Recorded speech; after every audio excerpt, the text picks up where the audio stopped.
बिस्मिल्लाहिर्रहमानिर्रहीम। अस्सलाम वालेकुम। एक्सप्रेस स्पोर्ट्स पेज में मिर्ज़ा इकबाल बेग एक्सप्रेस न्यूज़ के नाज़रीन को खुश आमदीद कहता है। ईद उल फितर की खुशियाँ लोग मना रहे हैं, लेकिन इन खुशियों में हमें उन लोगों को ज़रूर याद रखना चाहिए कि जो मुस्तहिक़ हैं और जिन पर हमारी नज़र करम होनी चाहिए। इस दफ़ा जिस तरीके से ईद उल फितर मनाई जा रही है, मुश्किल हालात हैं, लेकिन इसके बावजूद पाकिस्तानी कौम जो है वो मुत्तहिद है और पाकिस्तानी कौम जो है एक ही आवाज़ बुलंद किए हुए है कि ईद की खुशियाँ अगर मनाएं इस मरतबा तो सादगी के साथ मनाएं और उन लोगों को ज़रूर याद रखें कि जो हमारी नज़र करम के मुंतज़िर हैं। इस हवाले से हम बात करेंगे कि ईद के आज ये ईद का स्पेशल शो है, इस हवाले से हम बात करेंगे।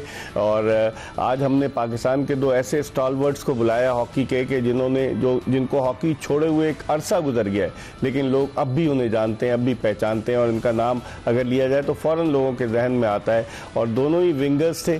हमारे साथ मौजूद है पाकिस्तान के फॉर्मर कैप्टन इस्लाउद्दीन। 1978 का जब वर्ल्ड कप आप लोग जीते थे तो मुझे याद है ब्यूनस आयर्स में इस्लाउद्दीन ने वो जो ट्रॉफ़ी वसूल की थी।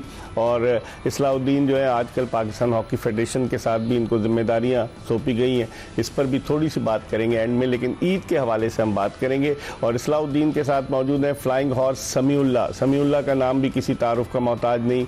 समीउल्लाह पाकिस्तान के लिए लॉरेंस लेकर आए और ख़ास बात यह दोनों ने जिन ओलंपिक गेम्स में हिस्सा लिया 1972 के म्यूनिख ओलंपिक्स और 1976 के मॉन्ट्रियल ओलंपिक्स, उन दोनों ओलंपिक गेम्स में ये दोनों पाकिस्तान की नुमाइंदगी कर चुके हैं। इस्लाउद्दीन ने भी पाकिस्तान की कप्तानी की, समीउल्लाह ने भी पाकिस्तान की कप्तानी की। और समीउल्लाह जब एशियन गेम्स हो रहे थे दिल्ली में और उस टीम में जब इंदिरा गांधी वहाँ पर आई हुई थी मैच देखने के लिए और जब पाकिस्तान ने धड़ाधड़ गोल किए तो वो मैच छोड़कर चली गई। बहुत सारी चीज़ें, फिर हम आज इनसे पुरानी बातें भी करेंगे और ईद के हवाले से भी बात करेंगे। आज हम कोई हॉकी के करंट टॉपिक के हवाले से नहीं बात करेंगे, लेकिन एक कैंडिड गुफ्तगू करेंगे और गुफ्तगू का आगाज़ करेंगे हम इस्लाउद्दीन से।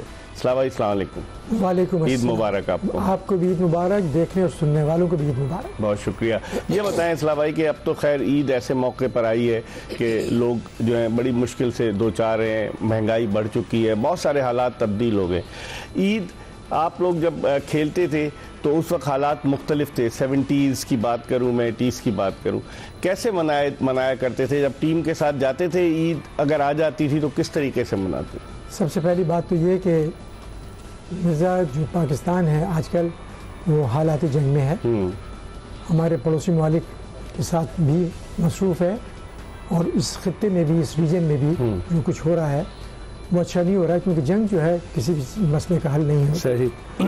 सारी दुनिया में शोर है, बहुत सारे ममालिक उसमें इन्वॉल्व हो चुके हैं और ये बड़ी अच्छी बात है कि पाकिस्तान में ये फैसला किया गया है कि इस दफ़ा जो ईद है सादगी से या जो भी 23 मार्च है उस सिलसिले में सादगी से मनाया जाए। वो गहमा गहमी भी नज़र नहीं आ रही, बिल्कुल भी नज़र नहीं आ रही, न बाज़ारों में नज़र आ रही है, न रोडों पर नज़र आ रही है। एक रूटीन का जो रश है वो होता है। सही।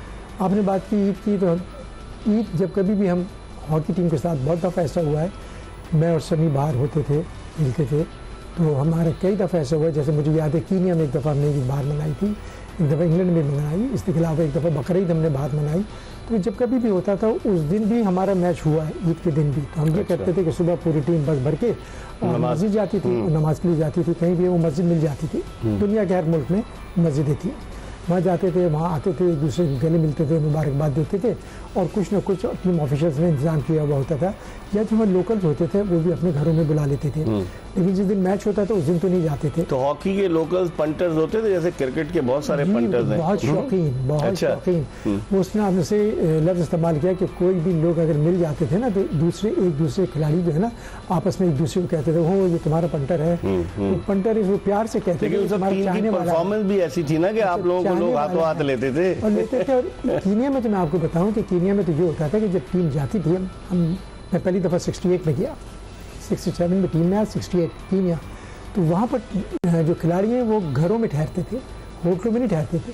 तो मुसलमान फैमिलीज एयरपोर्ट पे आते थे और दो लड़के वो ले जाते थे, वहाँ रहते थे। जहाँ भी सुबह ट्रेनिंग होती थी 6 बजे, शाम को 4 बजे मैच हो, तो तमाम फैमिली वो लड़कों को लेके वहाँ जाते थे, वो सब आपस में गपशप मार रहे होते थे।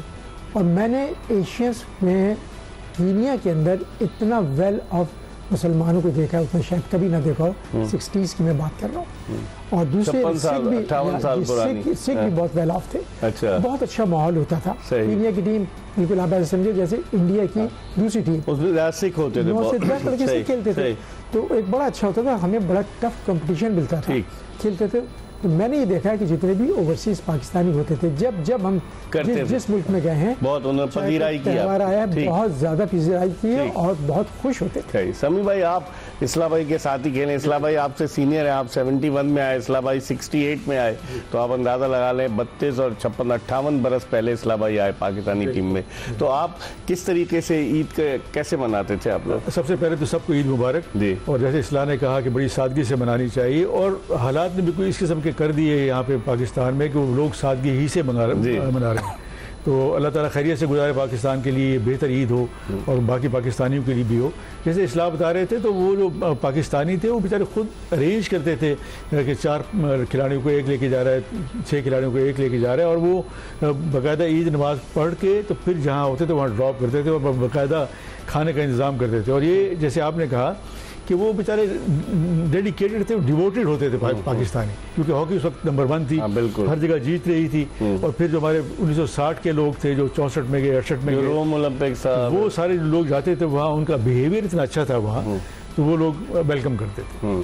तो इस्लाम भाई, जिस तरह समी भाई कह रहे हैं कि लोग बड़ा वेलकम करते थे, फिर उस वक्त तो ना व्हाट्सएप था, ना कोई कॉल थी, तो घर वालों से कैसे रब्ता होता? फोन थे, हमारे घर में फोन था और बड़ी मुश्किलों में टेलीफोन। उस वक्त तो अमीर तरीन लोगों के पास फोन होता था इस्लाम भाई। नहीं, गुरबा की बात लोग सुनने जाते थे कि फोन आया एक घर में। आप यकीन करें कि मोहल्ले के बहुत सारे लोगों के फोन जो है ना हमारे घर आते थे। अच्छा। और वो फोन जो था ना इतना मशहूर हो गया था, ताला लगा होता था उसके डायल पे, ताला वाला कोई नहीं, घर में लोग होते थे। और बड़ा सस्ता था कॉल, इतनी 50 पैसे 25 पैसे, हाँ मुझे पैसों में कॉल थी। तो जिसका भी होता था फोन नंबर दे देते थे, लोग आते थे, बैठे बातें। अब स्पेशली उस वक्त जब हम लोग कभी बाहर से फोन करते थे तो सब बहन भाई अब्बा मैं सब करीब होते थे, ताकि बार बार मेरी बात कराओ, मेरी भी बात कराओ, मेरी। तो एक जरिया था। खतो किताबत तो हो नहीं सकती थी क्योंकि हमारा टूर जो है हफ्ते से ज्यादा होता नहीं था। वहां से जाके अगर चिट्ठी लिखेंगे तो बाय द टाइम चिट्ठी बात आप पहले पहुंच जाएंगे। ठीक है, बल्कि मैं इंटरप्ट करूं, ये होता था कि 5 मिनट में 2 मिनट तो हेलो हेलो पे जाता। हेलो वो कॉल बुक होती थी ना, 3 मिनट की जमीन ट्रंक कॉल होती थी, वो बुक होती थी 3 मिनट की, वो ओवरसीज कॉल बुक होती थी। और अगर 3 मिनट होते वो कट जाती थी, 1 मिनट की होती, फिर दोबारा 3 मिनट की नहीं। लेकिन सर आप भावलपुर में आपके जो है ना आपने अपनी जिंदगी के इब्तिदाई दिन गुजारे, तो भावलपुर में कैसा माहौल होता है? इस्लाम भाई से पूछूंगा, लेकिन पहले आप बताइए। मैं ये कहता हूँ कि भावलपुर में ये था कि हर फैमिली के पास एक टांगा होता था जो 2 ट्रिप लगाता था। पूरे मोहल्ले के बड़े हमारे जैसा थे, नमाज के लिए जाते थे, वो फैज मोहम्मद खान वो सब अरेंज करते थे। पहले वो बुजुर्ग जाते थे, फिर सारे बच्चे को 25-30 घुसे हुए उसमें। और बड़ा जो मैं कहता हूँ प्राइड फील करते थे, जो जूते उस दिन मिलते थे और जो उस दिन शलवार को मिलता था, वो पूरा साल पहनना पड़ता था, फिर अगली ईद पे रिप्लेसमेंट होती थी। तो ये जो चीजें थी बड़ी, क्यों इसका बड़ी मजेदार चीजें थी। सिराने रख के तो नहीं सोते थे, जूता और शलवार कमीज। बात तो लोग उस वक्त इतनी एक्साइटमेंट होती थी कि सिराने रख के। तो वो आपके चचा मतीउल्लाह साहब वो भी हमारे साथ थे। और मैं कहता हूँ उनकी बड़ी हिम्मत है कि 1954 में पहली दफा एक भावलपुर का आदमी पाकिस्तान टीम में आया। इतने मुश्किल हालात में, मेलबर्न ओलंपिक्स में थे, 1956 के जो उसमें थे, फिर 60 में थे, फिर 64 में थे। अच्छा, 60 का तो हम रोम ओलंपिक्स जीते और 64 के टोक्यो के फाइनल में पहुंचे, 68 का मैक्सिको जीते। तो वो एक अजीब माहौल होता था वहाँ। तो सारे पूरे भावलपुर में हमारी फैमिली के पास ही हॉकी स्टिक होती थी, बाकी तो वो लकड़ी के जो डंडे थे वो बना के खेलते थे। ग्राउंड वगैरह थे उस वक्त घर के बाहर बिल्कुल नज़दीक ही कॉलेज के ग्राउंड था, फिर उसके साथ पुलिस का ग्राउंड था, फिर उसके साथ स्टेडियम था। तो हर स्कूल के अंदर ग्राउंड होता था, क्रिकेट का भी और हॉकी का भी। इस्लाम भाई, आप तो जहाँ से लियाकताबाद में, हनीफ खान भी वहाँ से आए, पाकिस्तान के बड़े बड़े स्टार उमर शरीफ, अब्दुल वहीद खान, मतलब मैं नाम लूँ, बेशुमार लोग, अनवार अहमद खान, बेशुमार लोग उस इलाके से आए। और वो इलाका उस जमाने में उसकी एक अपनी अहमियत, अपनी अफादियत होती थी। तो आप कैसे ईद मनाते? हम लोग उस वक्त की बात करूँ या अभी की बात? उस वक्त की बात। अच्छा, उस वक्त हम छोटे थे, स्कूल में थे, कॉलेज में भी आए, तो वहाँ पर हमारे घर के बाहर जो है ना कच्चा रोड होता था, बाद में पक्का हो गया था। और बिल्कुल ही करीब में यानी 50 गज पे एक ग्राउंड था। अच्छा, ग्राउंड। और उसके साथ मस्जिद थी और उसके साथ एक नर्सरी थी। तो ग्राउंड जो था उसके अंदर हम क्या करते थे, कभी हम क्रिकेट खेलते थे, कभी हम हॉकी खेलते थे, कभी वॉलीबॉल, कभी फुटबॉल, सारे गेम जो है ना जैसे जैसे मौसम होता था वो होता था। मुझे अच्छा सुबह में हम ये करते थे कि सब बहन भाई जब छोटे छोटे होते थे सबको लेके हमारे फादर ईद की नमाज के लिए सब साथ जाते थे। यही होता है। और घर के करीब थी, किसी गाड़ी की जरूरत नहीं थी, 50 गज 60 गज जगह थी, और जो बड़ा सा मैदान, मस्जिद भी बहुत बड़ी थी। अच्छा। लेकिन वो जो ग्राउंड था ना उसके साथ एक लकड़ी की टाल थी, अच्छा, एक पठान की, और उसके साथ बहुत बड़ा ग्राउंड था। तो सारी वो रात को जो है ना उसमें लाइनें डाल देते थे। तो मस्जिद में तो लोग होते थे भरे हुए, लेकिन मस्जिद ऐसी जगह थी कि इस तरह से चारों तरफ से लोग जो है ना मैदान उसमें आते थे मैदान में। उधर से जो लोग आ रहे हैं वो मस्जिद के अंदर पहले आ रहे हैं, इधर से जो आ रहे हैं दो साइड से पहले लोग मस्जिद में आ रहे हैं और दो साइड से ग्राउंड में आ रहे हैं, तो दोनों जगह भर जाती थी। वो होता था। और उसमें फिर ये होता है, फिर वहाँ पर हम लोग जो है गले मिल रहे हैं आपस में, फिर वहीं से वापस पैदल आए थे। मदर ने हमारी घर में जो है ना सेवइयाँ वगैरह और जो कुछ भी उस वक्त के दौर में चीज़ें होती हैं सब तैयार होती थी। बल्कि मुझे आज भी याद है कि जब हम जाते थे ना तो वो उस वक्त हमें समझ नहीं थी, लेकिन क्या होता था कि हमारे फादर भी और जो बड़े थे और हम भी वो प्याले के अंदर जो है ना शीर होता था और उसमें कुछ छुआरे पड़े होते थे। एक छुआरा जो है जाने से पहले हमें देती थी। तो पता चला कि साथ शायद उसका ताल्लुक कुछ रोज़े से है कि जो लोग रात को वो करते हैं और सुबह को बगैर खाए पिए होते हैं तो उनका वो इस तरह। तो उस वक्त तो शीर खुरमा से आप तबाद हो गए। अब तो आप उसमें बड़ी लेविश पार्टी करते हैं ईद वाले दिन। हमारे यहाँ पार्टी होती नहीं है, हमारे यहाँ कभी भी ईद वाले दिन पार्टी नहीं होती। ईद के दूसरे तीसरे दिन जरूर। आधी गलत है, आधी सही है। दूसरे तीसरे दिन तो होती है।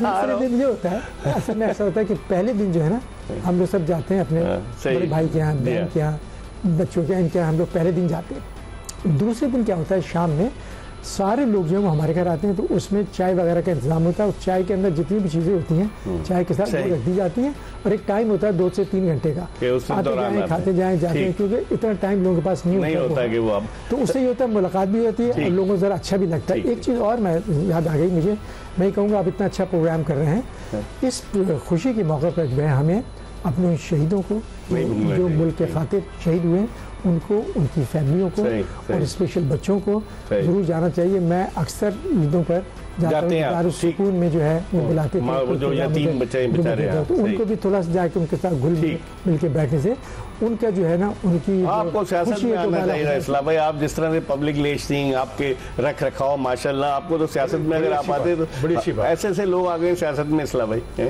अब आप कुछ कहेंगे नहीं। सही भाई, इससे पहले मैं ब्रेक की तरफ जाऊँ, आप जब भावलपुर में आपने बताया तो वहाँ पर भी यही होता था कि जब नमाज पढ़कर आते तो मालदा वगैरह खाने के लिए सब, और बिल्कुल ज्वाइंटेड थे सारे घर। तो एक से घर से दूसरे घर सब चीजें तैयार होती थी और सब हर एक को विजिट करके बाकायदा ऑलमोस्ट 30-40 घर थे। अच्छा। जो पूरे मोहल्ले में एक दूसरे के पास आके मुलाकात, लोगों का आपस में इंटरेक्शन बहुत जबरदस्त, कोई पॉलिटिक्स नहीं थी, बुजुर्ग थे, सबसे एक्टिव मेरे वालिद होते थे, वो सारा अरेंजमेंट करते थे। अच्छा। तो इस तरह से ही कह रहे हैं कि वो इस किस्म की बातें होनी चाहिए। उसमें फायदा ये होता था कि बड़ों को छोटों के साथ इंटरेक्शन होता था और छोटे उनसे बहुत कुछ सीखते थे। इस पर हम मजीद बात करेंगे, लेकिन हम एक ब्रेक ले रहे हैं। हमारे साथ पाकिस्तान हॉकी के 2 नामवर ओलंपियन इस्लाउद्दीन और समीउल्लाह मौजूद हैं। ब्रेक के बाद वापस आएंगे, मजीद बात करेंगे। Stay tune to Express News. ब्रेक के बाद एक मरतबा फिर पाकिस्तान हॉकी टीम के 2 साबिक कप्तानों इस्लाउद्दीन और समीउल्लाह के साथ शो में आपको खुशामदीद कहते हैं। ईद के हवाले से हम गुफ्तगू कर रहे हैं कि लोगों को इल्म हो। हालांकि मैंने प्रोग्राम के इब्तिदा में आपको बताया कि इन दोनों खिलाड़ियों को रिटायर हुए एक तवील अरसा हो गया, लेकिन जब भी हॉकी का नाम आता है इस्लाउद्दीन और समीउल्लाह का नाम ज़रूर आता है और लोग अब भी इनको जानते हैं, क्योंकि इन लोगों के कारनामे ऐसे हैं कि पाकिस्तान के सब्ज़ लाली परचम की सरबुलंदी के लिए जो इन्होंने कारनामे सर अंजाम दिए, यकीनन उस पर पूरी कौम को फ़ख्र है। गुफ्तगू इस सिलसिले को मज़ीद आगे बढ़ाते हैं। समी भाई, जिस तरह इस्लाम भाई ने बताया कि जब आप भी खुद बता रहे थे कि कीनिया वगैरह, इंग्लैंड, जहाँ जहाँ जाते थे वहाँ पर ईद मनाते थे, तो ईदी वगैरह भी देते हैं अब तो। खैर उस वक्त आपको ईदी मिलती थी या बचपन में तो मिलती थी, लेकिन जब पाकिस्तान टीम में आया तो वो अच्छे एक अगर अच्छा खाना हो, अच्छा सेविंग हो, जैसे इस्लाम ने कहा कि इंग्लैंड में और कीनिया में यही सिस्टम था। कोई होटलिंग नहीं होती थी और वो जो लोग थे जैसे अफजल थे, क्या वो इतने डेडिकेटेड थे और उनकी जो बेगमात थी वो बिल्कुल हमारी बहनों की तरह घरों में लोगों को ठहराते थे और बड़ा लुक आफ्टर करते थे। अच्छा। और हर पाकिस्तानी की ये ख्वाहिश होती थी कि इस्लाम मेरे घर ठहरे, समीउल्लाह मेरे घर ठहरे, शहनाज ठहरे, ये इस किस्म की स्पिरिट होती थी। तो बड़ा अच्छा लगता था और फिर हम रीपे भी करते थे, उनकी रिस्पेक्ट करते थे जब वो पाकिस्तान आते थे। देते थे उनके बच्चों को दोनों। वो जमाने वाले अपने पास इतने पैसे नहीं होते, सच्ची बात है। उस वक्त में डेली अलाउंस यही होता था जो अभी डेली अलाउंस है। पहली बात तो ये है कि आप बार बार हम दोनों की उम्र बता रहे हैं। नहीं उम्र क्या, अल्हम्दुलिल्लाह हम दोनों जवान हैं। नहीं, मैं तो ये कह रहा हूँ उम्र से क्या, दिल जवान होना चाहिए ना, आपका दिल जवान है बस ना भाई। हाँ। दिल जवान हो जाएगा। लेकिन उस वक्त ईदी उम्र इसकी रखे। हाँ, उस वक्त ईदी का कोई, लेकिन आपके जो चाहने वाले थे आप लोगों के, वो तो जो फेडरेशन में कानून बना के चले गए, मतलब नहीं जाना चाहता कि उम्र की हद मुकर्रर कर दी, खौफ था उन्हें, खतरा था, क्या था। बात वही वाली बात है, उम्र इसकी रखे है, दिल जवान होना चाहिए। नहीं, एक्टिव होना चाहिए। अच्छा, सबसे बड़ी बात है कि देखिए होता है मजाक से हटके, क्योंकि आपका प्रोग्राम होता है तो उसमें थोड़ा लाइक भी इसलिए होता है कि दिल चाहता है कुछ शरारतें करने को भी। देखिए बात ये होती है कि उन्होंने उम्र की है, पाबंदी लगा दी है। बात यह है कि अगर कोई शख्स, मैं एक बात कहता हूँ, बल्कि इधर से शुरू करता हूँ कि अगर कोई आदमी 20, 22, 24 साल के अंदर वो इतना सब कुछ कर चुका होता है अपनी बॉडी को इस्तेमाल कि वो ख़त्म हो चुका होता है और आगे नहीं खेल सकता। एक आदमी है जिसने 28, 30, 32 तक अपने आप को फिट रखा है और वो खेल सकता है, तो दोनों में फर्क ज़ाहिर होगा। तो जो आदमी फिट है आप उसको चांस दें। और ओलंपिक्स का क्या होगा समी भाई? वो एक हमने 2012 के लंदन ओलंपिक्स के बाद से कोई ओलंपियन ही नहीं बना 14 साल। वो मेन एक टारगेट है जिसको हमें अचीव करना चाहिए और कोशिश करनी चाहिए उसमें पहले 6 में आना चाहिए। अच्छा, ये बताइए, अब आपसे थोड़ी सी और कैंडिडेट गुफ्तगू करूं, वाकयात कोई दिलचस्प, यानी कि एक तो आप जख्मी हो गए, आप फ्लाइंग हॉर्स थे, 75 का वर्ल्ड कप मलेशिया में कुआलालंपुर में, बेईमानी भी बहुत हुई थी। इस्लाम भाई आप उस वक्त कप्तान थे ना 75 के वर्ल्ड कप में, फिर 78 में तो खैर आप विजयनाथन अंपायर।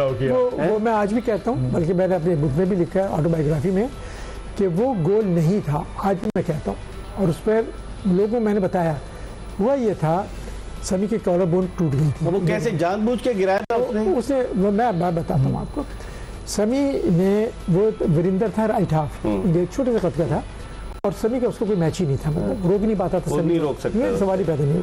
तो उसने क्या, समी का एक आदत थी कि जैसी जगह मिलती थी ना, समी ने बॉल फेंकी और उसको ओवरटेक किया और क्विकली, बाय द टाइम जब वो घूमता था ना राइट हाफ, तो समी जा चुका था, आगे निकला, क्रॉस किया। उसने क्या किया कि जैसे समी ने बॉल फेंकी निकला ना, उसने उसको वॉच किया होता। उसने क्या कि ये कूला जो है ना, तुम कहते हैं हिप, उसने ऐसे जरा सा कूला उसने मारा, सब समी स्पीड में था, ऐसा था समी को कुछ बचा, कुछ इसको लगा, क्योंकि इसकी टाइमिंग गलत है ना, ये तो अपने सीधा एक बॉल की तरफ जा रहा है, उसका एक्सपेक्ट ही नहीं कर रहा था, उन्हें जान के मारा। हाँ, तो समी गिरा, जब समी गिरा डिसबैलेंस होकर निकाला मैदान से, निकाला, लेकिन कॉलर बोन टूट गया।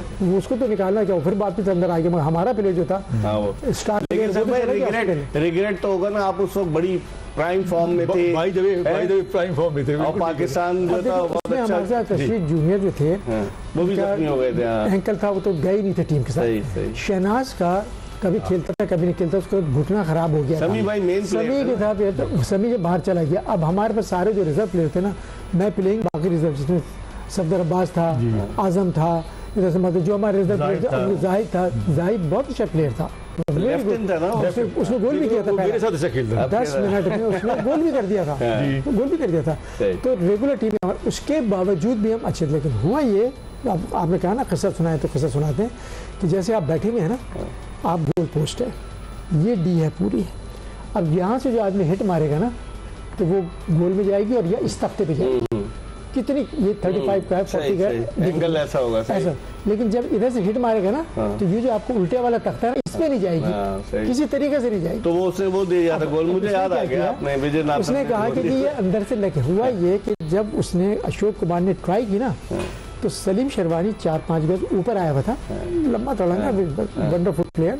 उसने क्या किया, पाँव को से रोका, तो गेंद उसके पाँव से नीचे निकली, और जो गोल पोस्ट का जो ये आउटर एज है ना, ये वाला, ये अब मैंने उल्टा कर दिया, उधर से ट्राई हो रही है, इसके जो है ना आउटर इधर लगी है, आउटर एज पे, यहाँ लग के गेंद वो बीट हो गया, वो समझा कि गेंद अंदर चली गई, वो यहाँ लगी और यहाँ लग के गेंद ऐसे गई। मैं राइट आउट खेल रहा था, मैं वहाँ से आया, भागता हुआ आ ही रहा था मैं, वो के साथ, वो गेंद मेरे पास आ गई, तो मैं उसको लेके चला।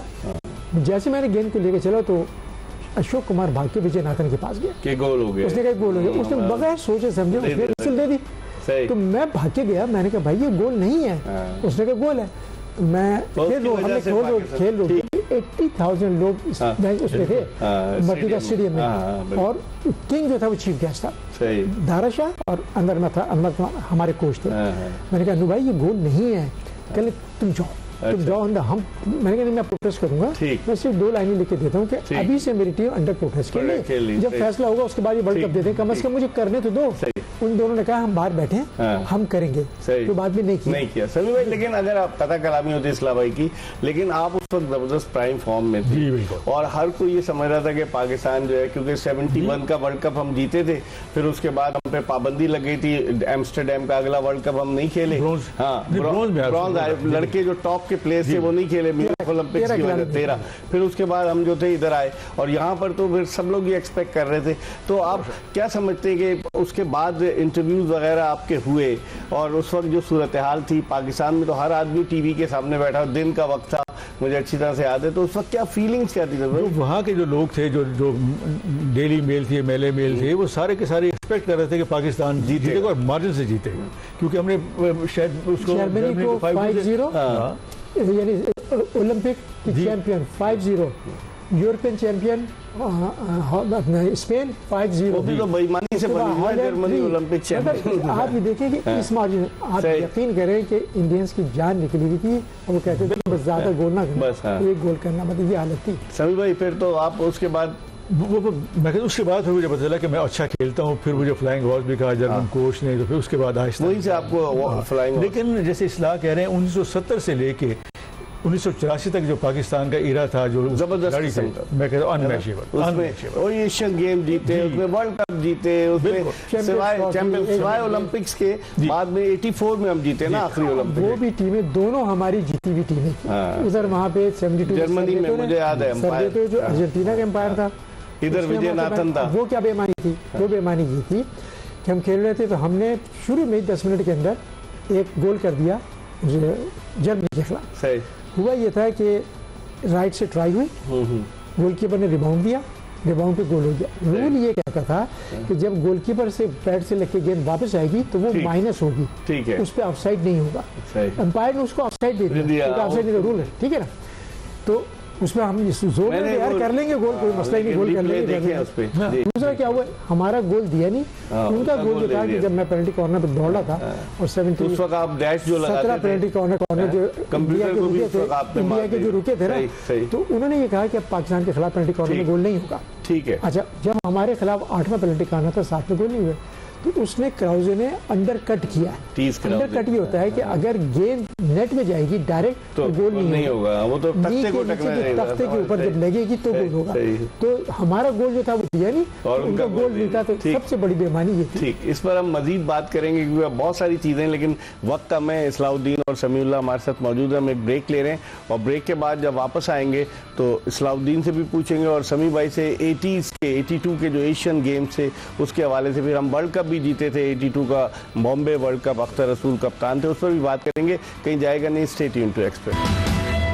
ब्रेक के बाद एक मरतबा फिर पाकिस्तानी हॉकी टीम के 2 नामवर हॉकी ओलंपियन इस्लाउद्दीन साथ शो में आपको खुशामदीद कहते हैं। ईद के हवाले से भी बात कर रहे हैं और जब हॉकी खिलाड़ी मौजूद हो तो ज़रूर हॉकी के हवाले से भी बात होती, तो हॉकी के हवाले से बात कर रहे थे।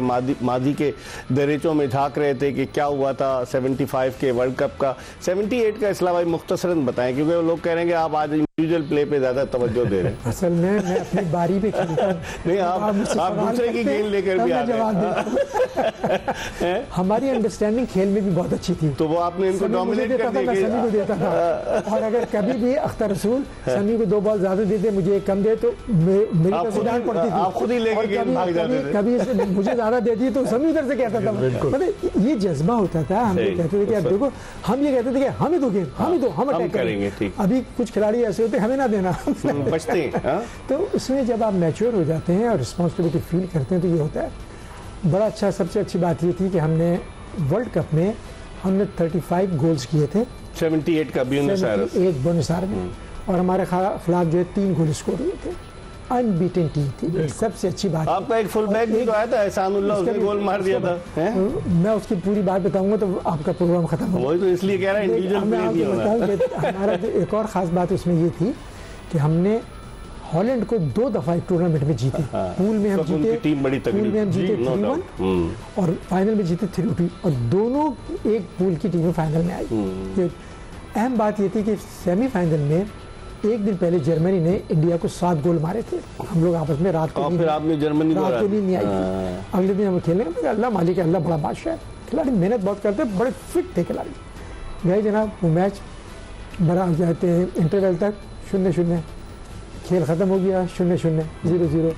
उसके बाद एक्स्ट्रा टाइम मिला, वो जनाब 0-0। एक्स्ट्रा टाइम के लास्ट मिनट के अंदर एक ऐसा चांस मिला, मौका मिला कि ऐसे गोल होते नहीं थे, ठीक मतलब हो गया, अल्लाह ताला ने करवा दिया, होगा भी हमसे। तो वो एक यादगारी मौका था जिससे पाकिस्तान टीम फाइनल में पहुंची। ठीक है नवीन भाई, अब आप हॉकी छोड़ने के बाद चैरिटी का काम भी शुरू कर दिया। आई हॉस्पिटल आप माशाल्लाह से बावलपुर में मैं देखता हूँ तस्वीरें, लोगों की लाइन लगी होती है, कैटरिक के ऑपरेशन, ये वो बहुत सारी चीजें। कैसे ये ख्याल कैसे आया? इस्लाम भाई भी करते हैं, इस्लाम भाई भी पसे पर्दा रहकर करते हैं, करना चाहिए। लेकिन आपको ये वहाँ भावलपुर में कि एक तो अटैचमेंट है आपकी उस इलाके से, ये है, प्लस वहाँ पे इस किस्म की डिजीज बड़ी हैं क्योंकि मोटरसाइकिल पे है, रेट है, तो बिल्कुल 2012 से शुरू किया हुआ। आप हैरान होंगे कि 70,000 के करीब हम कैटरिक सर्जरी कर चुके हैं, 3 लाख के करीब फ्री। वो दोस्त हमें पैसे देते हैं, सारे मोहल्ले वाले, और कंट्रीब्यूट करते हैं। और 3 लाख के करीब हम पेशेंट देख चुके हैं जो 50 रुपए की पर्ची पे। एक अच्छी है, और मैं कहता हूँ सबको करना चाहिए, इस्लाम भी करते होंगे। जो हम फिर मैं पीछे ले जाता हूँ, जैसे आपने 78 का कहा, और उसके बाद 82 पे आता हूँ ना, जो इंदिरा गांधी बैठी हुई थी वहाँ दिल्ली में। ये एक अच्छा शौक था जो अभी तक चल रहा है। और मैं कहता हूँ कि अभी लास्ट संडे भी 107 सर्जरी हुई हैं, तो लोग आते हैं। और एक जैसे कहते हैं गरीब लोग वहाँ पे बड़े हैं, उस पूरे एरिया में तकरीबन कोई 150 किलोमीटर के एरिया में आपने 50 रुपए की पर्ची रखी है ताकि वो इज्जत नफ्स भी मजबूत ना हो, मुफ्त भी ना हो, है ना। और वो जो दे या ना दे, वो भी ऑलमोस्ट 90% लोग देखे जाते हैं। तो इससे बड़ा माशाल्लाह से एक सेटिस्फेक्शन है। बिल्कुल, मैं कहता हूँ। और ये वो लोग जो कंट्रीब्यूटर हैं, जो डोनेशन देते हैं, जो ज़कात देते हैं, उनकी बड़ी मेहरबानी। मैं तो दुआ करता हूँ कि अल्लाह ताला उनको हर साल किसी किस्म की हिम्मत देता रहे ताकि वो कंट्रीब्यूट करते रहें। इस्लाम भाई, आपका भी पसे पर्दा मैंने सुना है कि माशाल्लाह से आप कहीं ना कहीं, आप ज़्यादा अगर मंजर आम पर नहीं आते तो आप पसे पर्दा तो कुछ ना कुछ करते रहना चाहिए। मैं समझता हूँ कि जितने भी मुखैर हजरात हैं वो उसमें मदद करें। हम उन लोगों से अपील भी करते हैं, जैसे ज़कात हैं, सदक़ात हैं, इसके अंदर से, क्योंकि इंसानियत की खिदमत करना जो है वो एक अजीम कारनामा है। और हमारे यहाँ जो पाकिस्तान में लोग ऐसे मुखैर हजरात हैं, आप यकीन करें कि वो सबसे ज़्यादा डोनेशन रमजान में पाकिस्तान से जाता है, पाकिस्तान से आता है। ऐसा यूटी देख लें, इसी को देख लें, इंडस को देख लें, इंडस हॉस्पिटल भी देखें कैसा काम कर रहे हैं। लेकिन अब हम थोड़ी सी और बात आते हैं, आप ईदी देते हैं इस्लाम भाई? आपकी तो बच्चे बाहर हैं पाकिस्तान से, तो क्या उनको डॉलर्स में ईदी भेजते हैं आप? उसमें हमारे ये होता है कि डॉलर्स में भेजते हैं। हमारे यहाँ जो है बच्चे हैं ना, बहनों के, भाइयों के, इनके बच्चे, तो हमने उनके रखा था कि 200 रुपये हम बच्चों को देते थे और 500 रुपये बड़ों को देते थे। और उसका महंगाई के दौर में 1000 रुपये हम जो देते रहे, अब जो देते रहे ना, बच्चे ज्यादा इसलिए, अगर मैं अभी 1000 कह दूंगा ना, तो आज सब पहुंच जाएंगे। आपने 1000 रुपये टीवी पे आपने बढ़ाया आप टीवी पे तो कुछ कह के आ रहे हैं। तो मैं कह रहा हूँ जो रेट है ना वो खराब ना हो। एक और चीज़ है, थोड़ा सा बच्चों के साथ शरारतें, मैं बच्चों में बच्चा बन जाता हूँ, बड़ों में बड़ा ही बन जाता हूँ, ताकि थोड़ा सा लाइवली होते हैं। और मुझे बच्चे बहुत पसंद है, तो उन सबको, छोटा बच्चा हो, बड़ा बच्चा हो, या बच्ची की शादी हो गई, ये बच्चे का मियाँ, लेकिन नहीं, वो आएंगे, लाइन लगेगी, और वो जो है एक टांग पे खड़े होंगे। अच्छा, एक टांग पे खड़े होंगे, सलाम करेंगे, तब ईदी देंगे आप। दोनों टांगों पे जो खड़ा हो जाए उसको कैंसिल। समी भाई, आप ये ऐसे एक थोड़ा सा बच्चों को तफरी है, तो वो बड़े खुश होते। कुछ बच्चे क्या करते थे, सॉरी, कुछ बच्चे क्या करते थे, लिफाफे लेके भाग जाते थे। कुछ बच्चे करते थे 6 महीने बाद एक टांग पे खड़े होके आ गए, दोबारा ईद आ गई। समी भाई, आप बावलपुर जब जाते हैं तो वहाँ फैमिली माशाल्लाह से सबको, मैं तो 1000 रुपये देता हूँ। कलीम भाई आपके घर आते हैं यहाँ पर, क्योंकि ईद बिल्कुल हर ईद पे आते हैं। वो तो छोटा है तो उसको, और आपके एक और भाई लतीफुल्लाह वो भी आते हैं बिल्कुल। हदायत तो आजकल थोड़ा बीमार है, तो फिर सब इकट्ठे होते हैं, सब इकट्ठे होते हैं, और सब मोहल्ले वाले वन डिश कर देते हैं या आपस में बैठ के डिस्कशन करते हैं। और हमारा भाई को मत भी लीजिएगा, आपका घर हमसे दूर है, हम आपके घर चले आइए, मोस्ट वेलकम। हम इस पर मजीद बात करेंगे। प्रोग्राम के आखिरी ब्रेक की तरफ बढ़ रहे हैं, और ब्रेक के बाद जब वापस आएंगे तो गुफ्तगू के सिलसिले को मजीद आगे की तरफ बढ़ाएंगे। Stay tuned to Express News. ब्रेक के बाद एक मरतबा फिर एक्सप्रेस स्पोर्ट्स पेज में मिर्जा इकबाल बेग अपने दोनों मेहमान इस्लाउद्दीन और हॉकी ओलंपियन समीउल्लाह के साथ आपको खुश आमदीद कहता है। थोड़ी सी बात करते हैं समी भाई, अपनी जो आपने ट्रॉफीज वगैरह जीती हैं, जब उन पे याद पड़ती है, रखी हुई हैं आपने कबर्ड में? रखी हुई, और मेडल्स वगैरह, एक गैलरी बनाई हुई जिसमें सारे फोटोग्राफ्स हैं। जब भी गुजरते हैं तो बड़ा अच्छा लगता है। और उसमें इस्लाम भी हैं, कलीम भी है, हसन सरदार, सारे, हनीफ खान, तो अख्तर रसूल, और वो एक बिल्कुल उसी जगह चले जाते हैं, जैसे वापस माजी की तरफ 74। हमने दो फाइनल खेले, एशियन गेम्स का फाइनल भी तो खेले थे, दो एक दिन ड्रॉ हुआ तो दूसरे दिन तेहरान की बात है, तेहरान में। तो इस किस्म के वो लोग बड़े अच्छे थे। हम जैसे कह रहे हैं कि ब्रिगेडियर आतिफ हो गए, हमीदी हो गए, दारा शाह हो गए, अनवार खान हो गए, एयर मार्शल नूर खान हो गए, KM अजहर, वो लोग भी इतने अच्छे थे कि आखिरी जो उनकी कड़ी थी वो एक मुदस्सिर असगर थे, कर्नल मुदस्सिर, नफीस आदमी थे, सही कह रहे हैं। तो उसके बाद कुछ इतने पावरफुल आदमी आए नहीं, इतने डेडिकेटेड लोग नहीं आए, जिसकी वजह से पाकिस्तान की हॉकी इस नहर पर पहुंची। इस्लाम भाई, आपके पास तो माशाल्लाह बेशुमार वो आपकी वो तस्वीर तो बड़ी वायरल हुई थी 78 के वर्ल्ड कप की, जिसमें आपने ट्रॉफी वर्ल्ड कप लिया हुआ है ना, मुझे याद है। तो आपने अपनी सारी चीज़ों को अलग एक एहतमाम के साथ जमा किया। जी इकबाल, याद माजी अज़ाब है, छीन ले मुझसे आफ़ज़ा मेरा। अच्छा लगता है, जैसे समी ने कहा है ना कि वो पुरानी बातें याद आ जाती है, सही। एक बात दोबारा से जवान हो जाते हैं और याद करते हैं, बिल्कुल कल सी बातें लगती हैं। अभी हम आपस में जब बातें करते हैं ना, फला टूर्नामेंट में ये हुआ था, फला में टूर्नामेंट ये होता है, यार वो ऐसा हुआ था, यार वो ऐसा हुआ था, वो जाते माजी हमेशा अच्छा होता है, हमेशा। और हमारा टाइम बहुत अच्छा था। माजी का तो पता है ना, गुजर चुका है और अच्छा गुजरा, आगे का कुछ पता नहीं होता क्या होगा क्या नहीं होगा। तो ये जो चीज़ें होती हैं, उससे हमने भी एक जगह बनाई हुई है घर में, जहाँ पर जो चीज़ें मिली हैं वो उनको लगा दिया गया है, और उनके लिए कि ताकि उससे जो मेडल तो नहीं बेचने चले गए आप, जैसे रशीदुल हसन बेचने जा रहे थे मेडल? नहीं, अल्लाह ना करे, जरूरत नहीं, अल्लाह ना करे। लेकिन हाँ, मैंने ये जरूर किया था कि जब शरीफ था वो, नहीं रशीदुल हसन ने हवेली में प्रेस कॉन्फ्रेंस की थी गोजरा में। वहाँ पर उन्होंने कहा था कि अगस्त को 11 अगस्त को आप लोग जब ओलंपिक्स वो लोग जीते थे 84 का लॉस एंजलिस में, तो उन्होंने कहा कि मैं ये मेडल बेच दूंगा अगर इसको। लेकिन मैंने कोई मेडल बेचा नहीं है। और लेकिन ये है कि मैंने एक अपने जो मुझे एक ताज मिला था सोने का, तो वो मैंने डोनेट किया था, उसकी ऑक्शन किया था ARY पे जो प्रोग्राम हुआ। कितने तोले का था वो इस्लाम भाई? वो मेरे ख्याल से 35 लाख तो उस वक्त लगे थे रात को। और जहांगीर और मैं थे, तो जहांगीर ने अपना रैकेट दिया था जिससे वो पूरा जीता था। वो चैरिटी के लिए दिया था? चैरिटी के लिए दिया था, जो जल्जला नहीं आया था उसके लिए। रात को तो पूरा टेलीविजन चल रहा था रात को ना, तो हमने आप तो 2-3 ताज और भी दे सकते थे इस्लाम भाई, आपने तो एक। देखिए ये जो चीजें होती हैं, ये जो चीजें होती है ना, ये मतलब ये है कि आपके पास ना भी होना, तो एक आपको एक कौम जो है ना, इसलिए लोगों के दिलों में आप लोग की इज्जत करते हैं। बहुत बड़ा रिवार्ड है, बहुत बड़ा रिवार्ड है आपको जो है ना। और एक दफा तो मेरे मेडल चोरी भी हुए थे बहुत पहले। समी भाई, आपके पास बस आखिरी मिनट है इस्लाम भाई। समी भाई, आपको भी कुछ चीजें मिली कोई इस टाइप की, जैसे आप वहाँ पर कोई ताजपोशी वगैरह हुई है कुछ? नहीं, वो सारी इस्लाम ले गए, वो सारे इस्लाम भाई ले गए। अच्छा, लेकिन इस्लाम कह रहे हैं ना कि एक ये ऑनर है कि जहाँ आप जाएं आपको पहचाना जाता है, यही एक है। और पाकिस्तान की इज्जत उस दिल में और बढ़ जाती है जब पाकिस्तानी को कहता है कि अपने मुल्क के लिए आपने कारनामे सर। ये एक चीज़ है। ठीक है, बहुत बहुत शुक्रिया इस्लाम भाई, आप तशरीफ लाए शॉर्ट नोटिस पर। और समी भाई, आपका बहुत शुक्रिया। It was pleasure talking to you, के बड़ा मजेदार किस्म की गुफ्तगू हुई, थोड़ी सी नोक-झोंक भी हुई, लेकिन गुफ्तगू मजेदार है। ईद मुबारक। नहीं, बहुत बहुत शुक्रिया। और जिस तरह इस्लाउद्दीन और समीउल्लाह ने कहा कि सबको ईद मुबारक, आप सबको भी ईद मुबारक हो। हमें उम्मीद है कि एक्सप्रेस न्यूज़ की ये कोशिश, ये काविश आपको पसंद आई होगी। इंशाअल्लाह अगर ज़िंदगी ने वफा की तो अगले शो में फिर आपकी खिदमत में हाजिर होंगे। मिर्ज़ा इकबाल बेग, इस्लाउद्दीन, समीउल्लाह और एक्सप्रेस न्यूज़ की पूरी प्रोडक्शन टीम को इजाज़त दीजिए। अल्लाह हाफ़िज़।